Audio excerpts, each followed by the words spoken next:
Tu me dis les mots doux dont mon cœur a besoin. Je veux faire de ma vie toute magnifique. Bonjour chers amis de Que Savoir, que le Seigneur vous bénisse. Alors le thème de l'émission d'aujourd'hui c'est oser rêver malgré tout.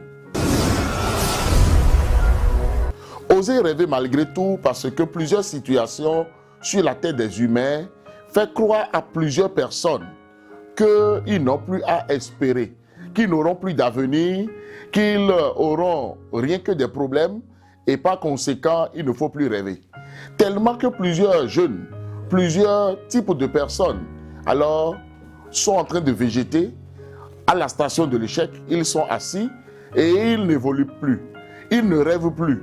Ils ne travaillent plus par rapport à leur bonheur.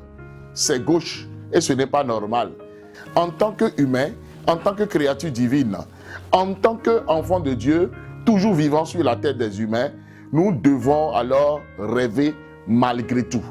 Parce que Dieu ne s'est pas trompé en nous faisant venir sur la terre, en nous confiant un rôle, en nous donnant une mission. Il voudrait que nous puissions rêver.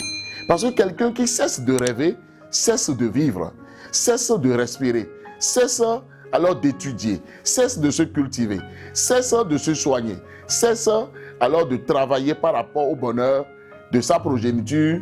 Nous ne devons jamais nous accrocher aux situations, nous laisser briser par le fardeau, le poids de tout ce qui est négatif autour de nous. Nous ne pouvons pas sombrer dans le noir, dans le découragement, dans le désespoir. Nous ne devons pas reculer, mais nous devons aller de l'avant. Et si nous voulons aller de l'avant, il faut que nous puissions rêver.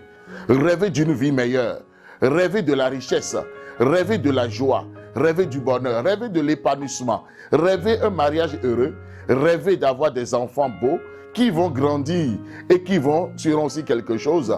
Rêver d'un avenir rayonnant, malgré tout. Oui, malgré tout, parce que tout peut être sombre autour de nous. Mais notre foi, notre détermination, notre patience, notre persévérance, notre intrépidité, alors va essayer de nous conduire vers alors ce but ultime qui sera le bonheur que Dieu désire pour nous. Les promesses de Dieu sont là pour nous dire que malgré tout, nous devons toujours nous réveiller et dire que le meilleur reste à venir. Parce que le meilleur reste toujours à venir. Faisons preuve de foi.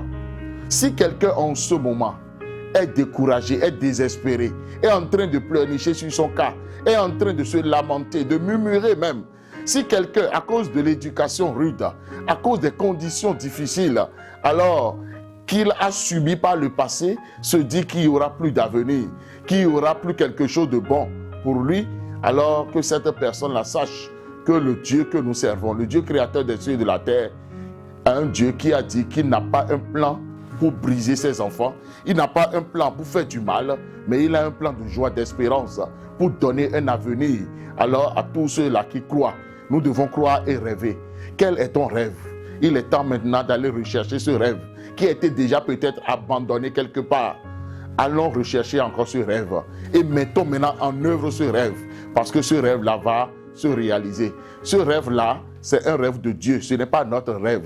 Dieu nous a confié ce rêve pour que nous puissions influencer, impacter, être la lumière du monde, être le sel de la terre, être une ville sur la montagne. Oui, c'est ce que Dieu voudrait que nous soyons. C'est pourquoi continuons de rêver malgré tout. Quoi qu'en soit l'environnement, quoi qu'en soient les situations, quoi qu'en soit la crise, quoi qu'en soit la cherté de la vie, quoi qu'en soient les guerres et les conflits, nous devons continuer par rêver. Nous devons continuer par travailler à notre rêve. Nous devons être motivés chaque jour que nous nous réveillons parce que le meilleur reste à venir. Et nous devons accomplir ce rêve-là parce que ce n'est pas notre rêve. C'est le rêve de celui qui nous a envoyés sur la terre. C'est le rêve de Dieu. Et nous ne sommes que les intendants alors des rêves que Dieu nous a confiés. Il nous a donné des talents pour que nous puissions alors accomplir ces rêves-là. Accomplissons notre rêve. Accomplissons notre rêve. Ce qui en nous, donnons cela à la terre. Donnons cela à ceux qui nous entourent. Impactons les générations. Parce qu'après nous, on parlera de nous. Comme on a parlé de beaucoup de personnes alors par le passé et on continue d'en parler encore aujourd'hui. Donc continuons de rêver. Dieu veut que nous allions de l'avant et que nous devons réussir parce que c'est un Dieu de succès, c'est un Dieu de réussite et c'est pour cela que je voudrais prier pour une personne qui a déposé les armes, qui a perdu ses rêves, qui ne rêve plus.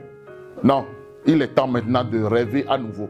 Malgré tous les traumatismes subis, malgré les tortures, malgré les harcèlements, malgré les injustices, malgré l'abandon et le rejet, malgré tout ce qui s'était passé dans la vie de quelqu'un, Dieu voudrait que tu rêves à nouveau, que tu guérisses de ces blessures et que tu ailles de l'avant.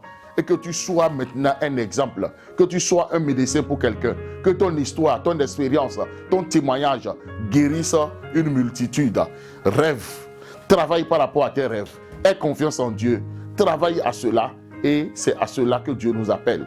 Alors, aimez cette vidéo, partagez-la, abonnez-vous à cette chaîne. Que le Seigneur vous bénisse. C'était le pasteur Dido Prudence Aimé.